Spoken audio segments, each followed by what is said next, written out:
Have you ever wondered why we prioritize physical health over mental well-being, even though both are equally important? We live in a society where mental health, despite its significance, often takes a back seat. This might stem from a common misconception that mental health issues are less significant than physical health issues. But is that really the case?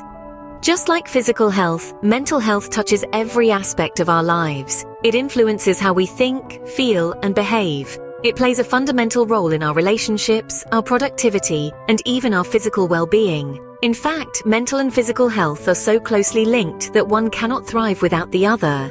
It's time we shatter the silence around mental health and bring it to the forefront of our conversations. The first step towards better mental health is acknowledging its importance. Let's dive deeper into this topic. Stress, anxiety, and depression are common terms we hear, but do we truly understand them? Let's delve a little deeper. Stress is your body's reaction to a challenge or demand, often triggering a fight-or-flight response. It's like a kettle boiling over when the heat of life's demands becomes too intense. It's not always negative, though. Sometimes, stress can motivate us to meet deadlines or perform under pressure. However, chronic stress can lead to serious health problems.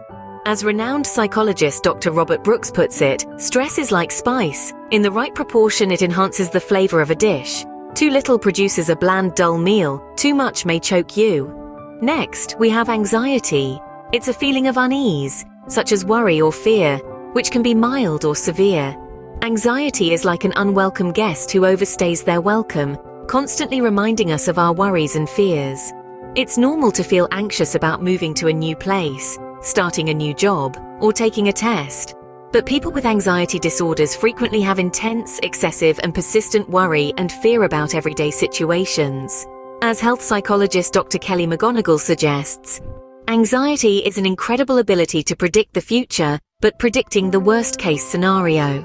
Lastly, depression is more than just feeling sad or going through a rough patch. It's a serious mental health condition that requires understanding and medical care. Depression is like a fog that blurs our vision of the world, making even the simplest tasks feel monumental. It can lead to a variety of emotional and physical problems and can decrease a person's ability to function at work and at home. As psychiatrist Dr. K. Redfield Jamieson says, depression is a painfully slow, crashing death. Mania is a wild roller coaster ride of the highest highs and the lowest lows. Understanding these conditions is crucial in recognizing our own mental health status. It's time to explore how to manage them effectively. What do the experts say about managing stress, anxiety, and depression? When it comes to managing mental health, professionals in the field offer a variety of advice. Stress, anxiety, and depression are complex issues that require multifaceted approaches. One common thread among professional advice is the importance of lifestyle changes. Regular physical exercise, for example, is often recommended. It's not about turning into an overnight athlete, but about finding activities that you enjoy and that get your heart pumping. This could be anything from taking a brisk walk, dancing in your living room, or attending a yoga class. Nutrition also plays a critical role in mental health. What we consume can directly affect our mood and energy levels. Mental health professionals encourage a balanced diet rich in fruits, vegetables, lean proteins, and complex carbohydrates. It's also important to stay hydrated and limit caffeine and alcohol, which can exacerbate feelings of anxiety and depression. Sleep, too, cannot be overlooked. A solid night's rest is crucial for our brains to function optimally. Experts suggest establishing a regular sleep schedule and creating a relaxing bedtime routine to improve sleep quality. Of course, lifestyle changes aren't always enough, and that's where therapy options come into play. Cognitive behavioral therapy, mindfulness-based cognitive therapy, and other types of professional help can provide tools and strategies to manage stress, anxiety, and depression. And then there's self-care. This isn't just about bubble baths and spa days, although those can be part of it. Self-care is about taking time for activities that nourish your soul and make you feel good. This could be reading a book, spending time in nature, or even just sitting quietly with a cup of tea. Importantly, self-care also includes reaching out to others when you're struggling. Connecting with supportive friends, family members, or support groups can provide a lifeline in challenging times. Implementing these expert tips can play a pivotal role in improving mental health. But what if we need more help? What happens when self-care and lifestyle changes aren't enough?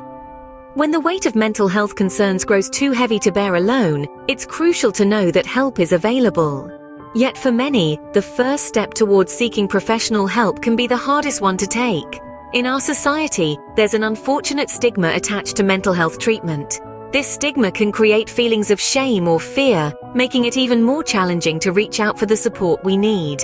However, it's important to remember that there's no shame in seeking help. In fact, it's a brave and necessary step towards healing. Consider this: when we have a physical ailment, we don't hesitate to consult a doctor. So why should it be any different when our minds are in distress? Mental health professionals like therapists or psychiatrists are trained to help us navigate our feelings, thoughts, and behaviors. They can provide us with the tools we need to cope with stress, anxiety, and depression. Moreover, professionals can help us understand if medication might be beneficial. While it's not the right solution for everyone, medication can be a lifesaver for some people dealing with severe mental health issues. It's not a quick fix, but rather a tool that can work alongside therapy and lifestyle changes to help manage symptoms and improve quality of life. The voices of professionals in the field echo the same sentiment. Dr. Jane Foster, a renowned psychologist, says, "Therapy and medication are not signs of weakness. They are tools that can help people regain control over their lives and their mental health." Let's challenge the stigma around mental health treatment. Let's normalize asking for help and seeking professional guidance. It's time we treat mental health with the same importance we give to our physical health. Remember, it's okay to ask for help. Prioritizing mental health is not a sign of weakness, but of strength. By acknowledging our struggles and seeking support, we're taking courageous steps towards a healthier and happier life.